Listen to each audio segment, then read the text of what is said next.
મોદી 26 જુલાઈએ કારગિલ વિજય દિવસના અવસરે કારગિલ યુદ્ધ સ્મારકની મુલાકાત લીધી। આ દરમિયાન તેઓ તે બહાદુર સૈનિકોને શ્રદ્ધાંજલિ અર્પણ કરી જેમણે 1999માં ભારત પાકિસ્તાન યુદ્ધ દરમિયાન દેશની રક્ષા માટે પોતાના જીવનું બલિદાન આપ્યું હતું।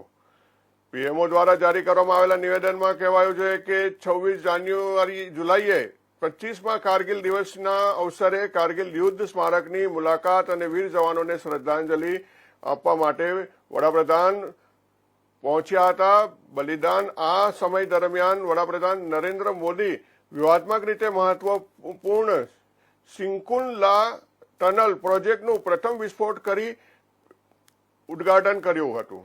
પીએમઓ દ્વારા જારી કરવામાં આવેલા નિવેદન અનુસાર આ પ્રોજેક્ટ લેહને તમામ હવામાન કનેક્ટિવિટી પ્રદાન કરશે। તમને જણાવી દઈએ કે આ પ્રોજેક્ટ પૂર્ણ થયા બાદ તે વિશ્વની સૌથી ઊંચી સુરંગ હશે જે 4.1 કિલોમીટર લાંબી છે।